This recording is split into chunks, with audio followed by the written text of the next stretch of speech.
Start in the book of Ezra, chapter 9. Just a little history on the book of Ezra. This was during a Persian rule after the fall of Babylon.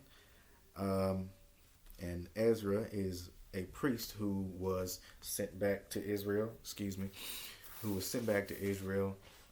to start reconstructing the land and teaching the law to Israelites that were still in the land, and the groups that had came out of captivity back into Israel. So that's what you're reading in the book of Ezra and in the book of Nehemiah. And what's going on in this book is what took place after captivity, after the slavery and captivity, and living in other nations, and especially in Babylon for 70 years. Ezra chapter 9, verse 1. It says, Now when these things were done, the princes came to me, saying, The people of Israel and the princes and the Levites have not separated themselves from the people of the lands, doing according to their abominations, even of the Canaanites, the Hittites, the Perizzites, the Jebusites, the Ammonites, the Moabites, the Egyptians, and the Amorites. So some people, while Ezra's getting, during the reconstruction at this time, and the reestablishing of our culture and law at this time, some of the people came to Ezra, the priest, and told him there is rulers of Israel, priests, Levites, and just people of Israel who have not separated themselves from the other peoples of the lands, and was still practicing some of their abominable things, or what our God said was abominable for us to be doing, whether it's sacrificing to other gods, whether it's eating unclean foods, and in this case, marrying strange women and men of other nations, of other races. So, verse 2, it says, For they have taken of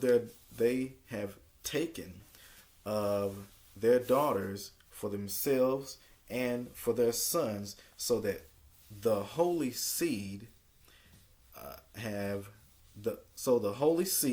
mingled themselves with the people of those lands. Yeah, the hand of the princes and rulers have been chief in this trespass. All right. So what did he say? This is a trespass. I mean, this is a wrongdoing. You was not supposed to do it. Was there something else? He said, so they not only was they taking wives for themselves from other nations, they was encouraging their sons and their daughters to do the same thing. And particularly what you want to pay attention to is now says they have mingled themselves. The holy seed have mingled themselves. This is why I said it's specifically, what did God say to Israel? What did God say to the Negro, the black man and woman, about interracial relationships and marriages?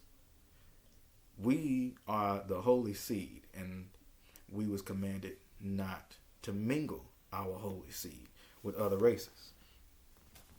Verse 3, and when I heard this thing, I rent my garment and my mantle, and plucked off the hair of my head and of my beard, and sat down astonished. So, he's expressing how he feels about that. Remember, I said I was going to show you how our forefathers reacted to interracial relationships. He's astonished. We just came out of captivity. And when you say he sat down, plucked off his beard, that's his way of mourning, expressing that something's gone wrong here. All right, let me see. Let me go down. So Ezra, I'm not going to read everything. So Ezra, he prayed. He prayed to God because the people have sinned. I'm going to go down to verse 10. And this is in his prayer. He says, "And now, O our God, what shall we say after this?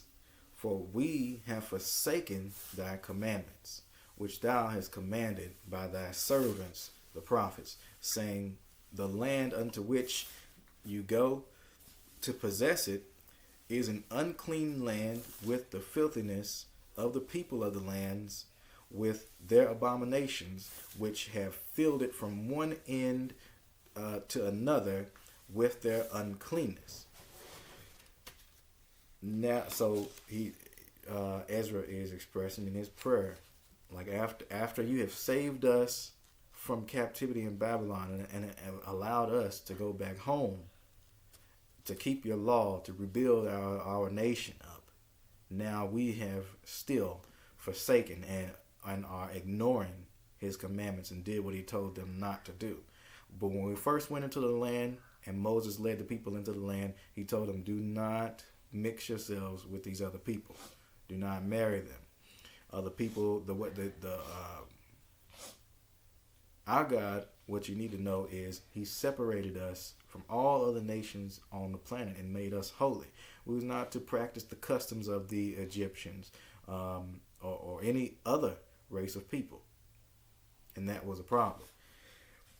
So verse 12, and he said, we have gone and done that again. Verse 12 says, "Now therefore give not your daughters unto their sons, neither take their daughters unto your sons, nor seek their peace or their wealth forever, that ye may be strong and eat the good of the land and leave it for an inheritance to your children forever." So that was the commandment. Don't mingle your seed. And I'm going to get into a little bit here, probably in the book of Nehemiah, what comes with interracial marriage, mingling your seed, and especially why our God is telling us not to do it. Not to do it. Let's go down to chapter 10 and verse 1. It says, "Now when Ezra had prayed, and when he had confessed, weeping and casting himself down before the house of God, there assembled unto him out of Israel a very great congregation of men and women and children of the people. For the people wept very sore. And Shechaniah the son of Jahiel, one of the sons of Elam, answered and said unto Ezra, we have trespassed against our God, and have taken strange wives of the people of the land. Yet now there is hope in Israel concerning this thing. Now therefore, let us make a covenant with our God to put away all the wives and such as are born of them, according to the counsel of my Lord and of those that tremble at the commandment of our God, and let it be done according to the law. Arise, for this matter belongs unto thee. We also will be with thee. Be of good courage and do it." So now the people, they came together because they realized we did something wrong. We're doing something wrong. We was not supposed to be mingling ourselves with other races of people and marrying them and whatnot. So when this got out, and the people came to Ezra and they said to him, okay, we leave this in your hands. We'll handle it how you telling us to handle it. Look, you can see right here, like it's showing you in the scriptures, that this is a very serious thing. Something that's not taken seriously today. And clearly it's written in here that this is the commandments of God, that we should not do that. That black men and women should be marrying black men and women, that the 12 tribes of Israel are to be marrying each other and not marrying outside of our own people. Let me see. Thought there was something that I wanted to bring out there. All right, so they came together. He confessed, and the people said they wept very sore. All right, let me move on. So what happened here? Let me go down to verse. Go down to verse 7. Go down to verse 7. Verse 7 says, "And they made proclamation throughout Judah and Jerusalem unto all the children of the captivity, that they should gather themselves together unto Jerusalem,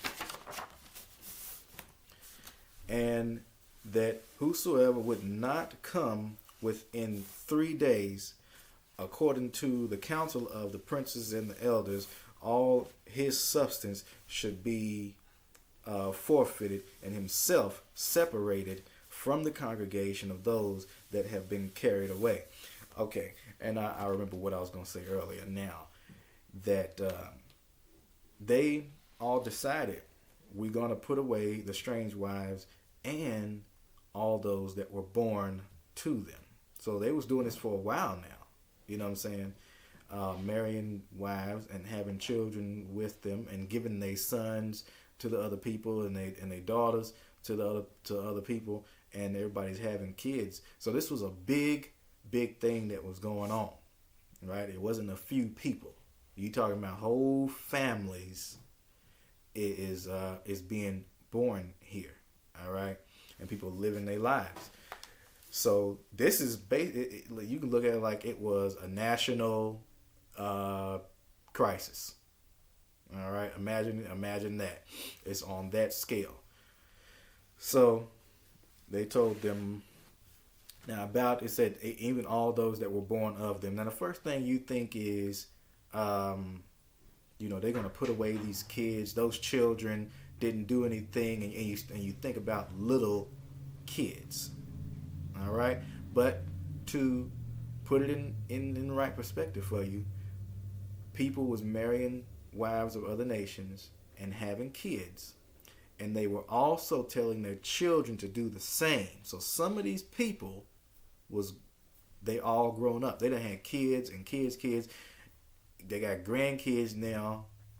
So don't look at it like, oh, there's little children and they're being told to leave and they're innocent and all, you know what I'm saying, and all of this. The point was, even if it was the case, our God told us not to do that.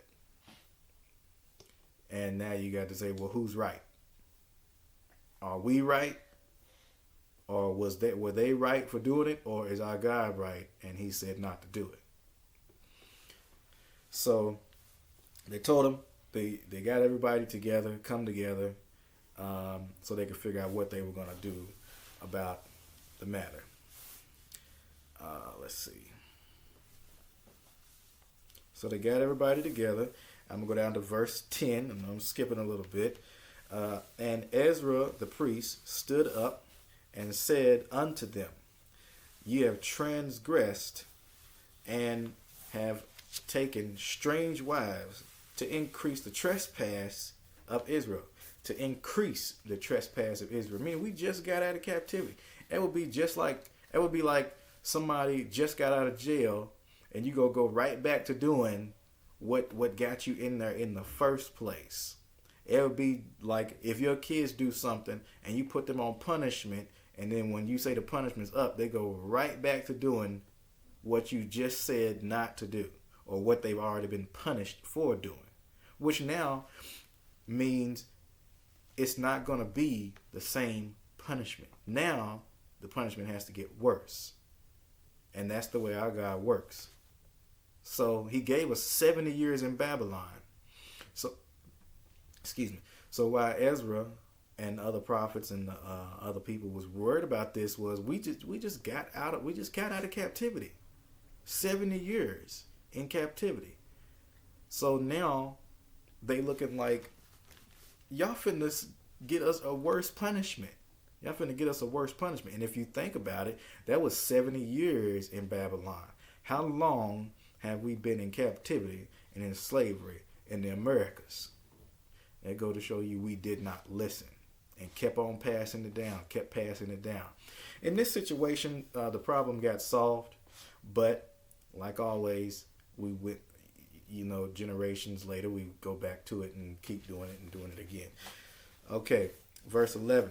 Now, therefore, make confession unto the Lord God of your fathers, and do his pleasure, and separate yourselves from the people of the land, and from the strange wives. Then all the congregation answered and said with a loud voice, As thou hast said, so must we do.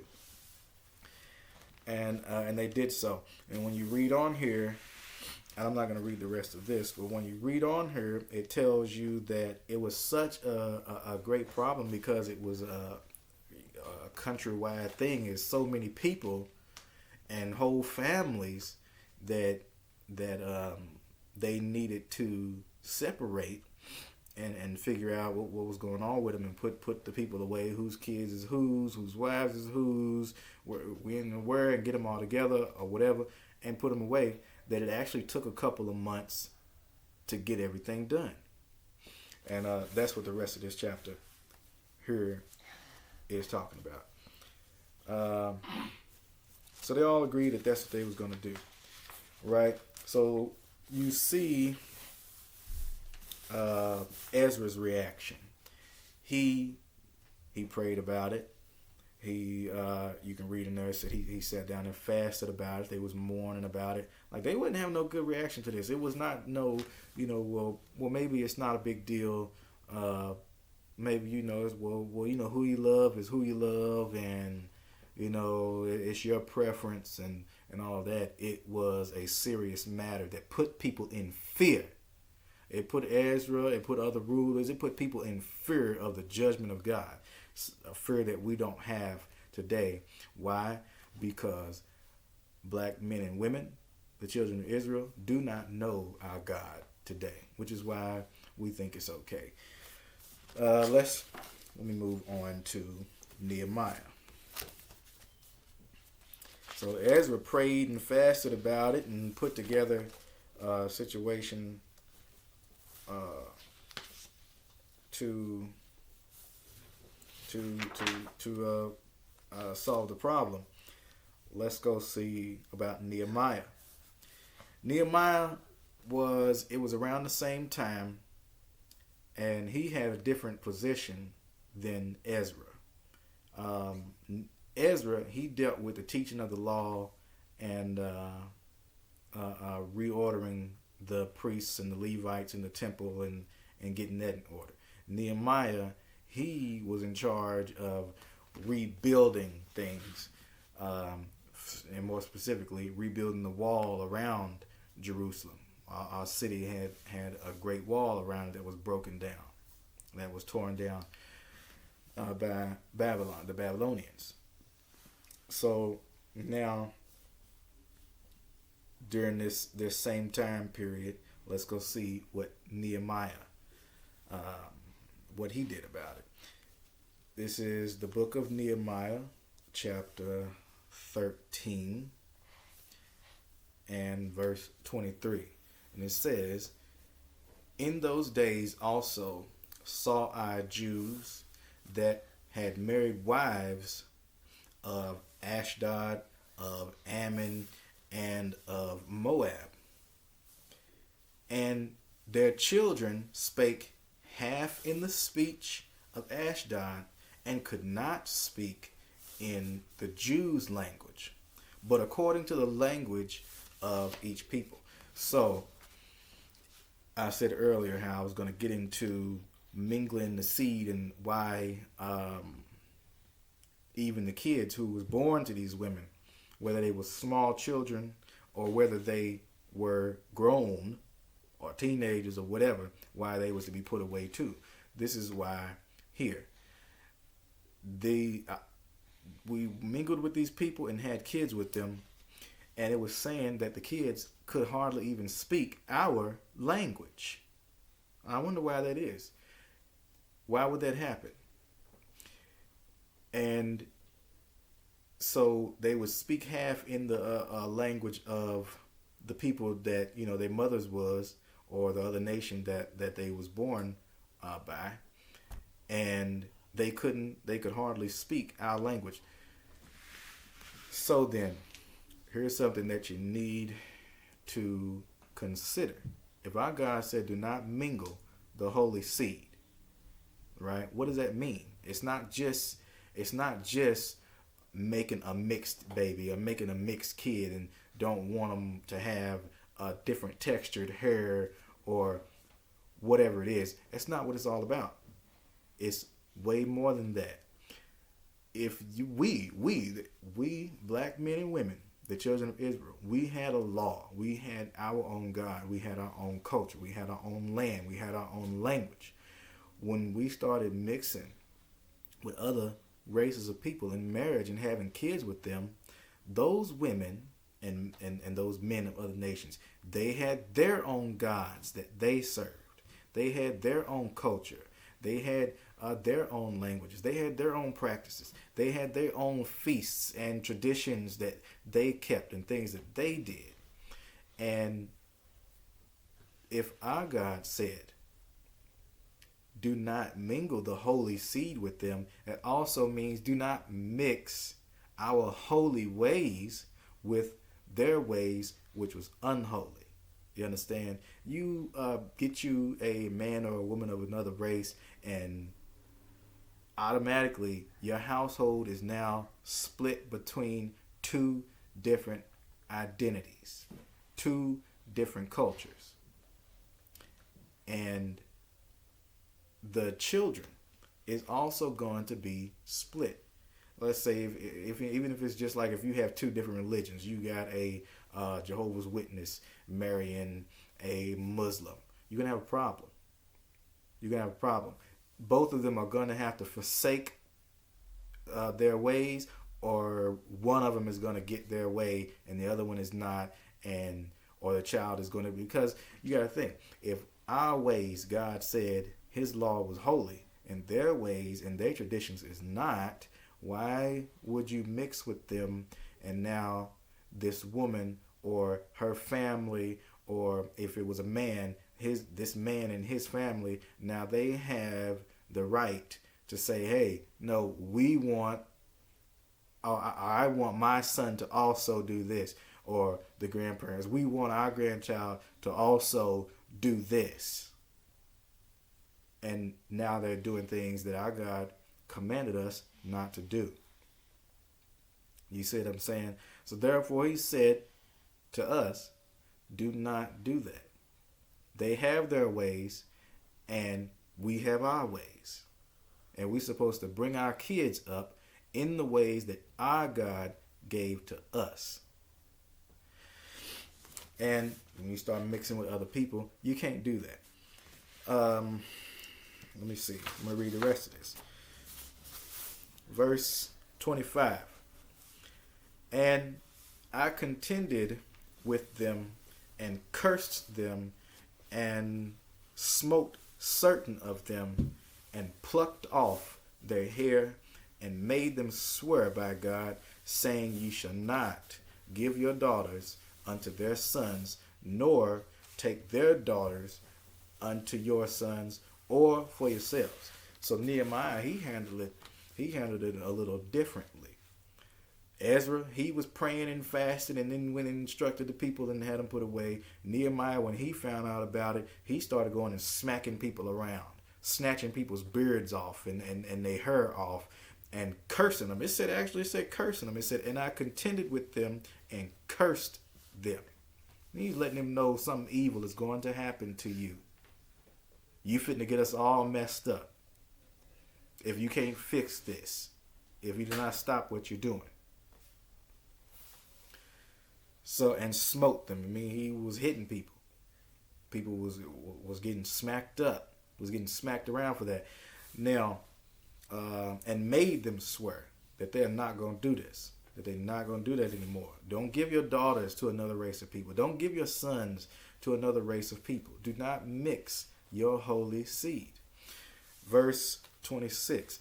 Did not Solomon, king of Israel, sin by these things? Yet among many nations was there no king like him, who was beloved of his God, and God made him king over all Israel. Nevertheless, even him did outlandish women cause to sin. Right quick, talk about that word outlandish. Outlandish, it means foreign. They're not from here. They're not from this land. Outlandish women. A lot of people use outlandish like it can be used as strange or weird or something's wrong with you or whatever. But outlandish, it just means not from here. Outland, right? So he's giving an example to these people. Before we went into captivity, way before we went into captivity, when Solomon was king in Israel, and everybody knows Solomon was like the wisest, one of the greatest kings that ever lived. And his downfall was marrying women of other races. And I'm talking about he had a whole bunch of women of other races. But Nehemiah is here telling them, that was a sin. And it caused him to fall. It caused problems for him. And so now he's saying to them, why didn't y'all learn from this? Why didn't y'all learn from this? A man so great as Solomon fell to this same problem. And he was beloved of God. And even this great king, wise king, could not stop the effects, the natural effects that come along with marrying outside of your race. What happened? Solomon started listening to those women as he got older. His heart got a little weaker, and he started listening to them women and started building altars to their gods. You know what I'm saying? You can't tell me that you're going to marry into another race or out of your race, and then you're not going to make compromises with another person's culture and beliefs and the way they live. They have to. You have to. You talking about living with somebody for the rest of your life? This is who you're marrying for the rest of your life? There was situations in the law where you could marry somebody of another nation, and not even the women could do that. A man could marry a woman of another nation if we had gone to war with her nation and had destroyed their gods and had destroyed their men and took the women and children or captives. You was able to marry one of those women if she was a virgin. So it was very strict code on it. It's very strict. It was not just no romantic falling in love. This is my preference. And right while I'm saying it, while somebody is saying this is what I prefer, you also saying this is something else is what I do not prefer. You know what I mean? You're saying what you are as a black man or woman, you do not prefer you. You do not prefer yourself. You can ask yourself, what's wrong with you? What's wrong with what you are? What's wrong with what your father and your mother, your brother, your sister is, your cousins, your aunties, your uncle? What's wrong with what your people are that you prefer another race of people? I know we got a whole lot of problems. I know we do. But we don't solve that by going outside of our race to another people.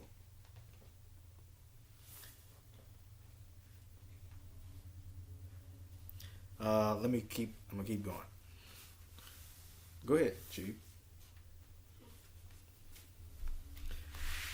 The outlandish woman causes sin. Verse 27. Shall we then hearken unto you to do all this great evil, to transgress against our God in marrying strange wives. So he's saying, y'all saw what happened to Solomon. So y'all want to do it again? Y'all want to keep doing it again? Let me see if there's anything else here I want. No. So, okay, no. Matter of fact, let me keep going.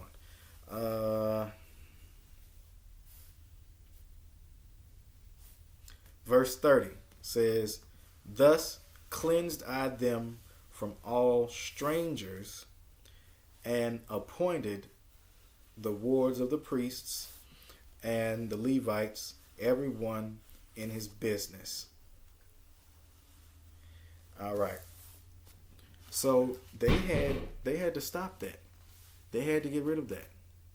Now somebody might say, "Oh, that's racism. That's hatred. No. That's the word of God." Right quick, I'm gonna look at book of Matthew, chapter 12. Matthew chapter 12 and verse 42. In this place here, Jesus, the Christ, is rebuking the elders and the rulers of the land because they're asking him for a sign and they don't believe that he's the Christ. But I want you to pay attention to this here. Chapter 12, verse 42 says, Matthew chapter 12, verse 42 says, "The queen of the south shall rise up in the judgment with this generation and shall condemn it. For she came from the uttermost parts of the earth to hear the wisdom of Solomon. And behold, a greater than Solomon is here." So now, what does that mean? What did we just read about Solomon? Solomon was one of the greatest and wisest kings and beloved of God. And he committed that sin of marrying women of strange nations. Christ said the men that was in this generation is going to be condemned because even the queen of the south, when you read in Genesis chapter 10, I believe, she came to hear of Solomon's greatness and to hear all his wisdom. And she blessed God and said, God loves Israel because he gave you this wisdom and put you in charge of the people for good judgment. So now Christ is saying a greater than Solomon. Come on. Now he's saying a greater than Solomon is here. Sit on down. Talking to my son. So he said a greater than Solomon is here. What does that mean? Christ Jesus was wiser than Solomon. He is greater than Solomon. He is more beloved of God than Solomon. And he did not sin like Solomon did. Yes, I get all of that out of reading that verse. Christ did not okay it for us to stop keeping God's commandments and to start doing what we wanted to do and marrying other races of women. I hope that you got something out of that. Right quick, I'm going to tell a quick story. A few years ago, when my kids was real small, I was in, I just said it because I don't know how long ago it was, but it was years ago. I was in the store, me and my wife, and I overheard a lady in another aisle speaking to one of the employees. She had the employee helping her look for shoes. It was a white woman. The customer, the shopper, had an employee helping her look for shoes, and for her son, for her teenage son, I believe. And I just overheard them talking, and I heard this woman say that she did not want FUBU. She didn't want no FUBU clothes or shoes or anything like that. And the lady that she was talking to didn't even ask her why, but the shopper went on to tell her, my husband is black and our son is mixed. So, FUBU is a black brand and it's for us, by us, and we have a mixed relationship, so I don't want to do that. And, and you could tell that the employee was blown away and confused. For one, why are you even telling her that? It was none of her business. All she really had to say was, I don't want FUBU. I don't want that. But I believe that my God allowed me to even overhear that, so I could tell you today that is the way people think. Just what I said earlier about, because they're in a mixed relationship, the other person has right to this child, and if they don't want their ideas to be all black, or they don't want the way they live to be all black culture, that's their child too. So now they have a right to be able to do that. That's why you marry, and she's specifically saying, like, why wouldn't she want her mixed son who has a black father to have a black brand of shoes? She basically saying, I don't want to encourage blackness. She don't want to encourage blackness. We are mixed race. But I want to encourage you today. Stay black. Stay black, man. Stay black, woman. Encourage blackness in your kids. Stay inside of your race. Marry your own people and do what your God, what our God says to do.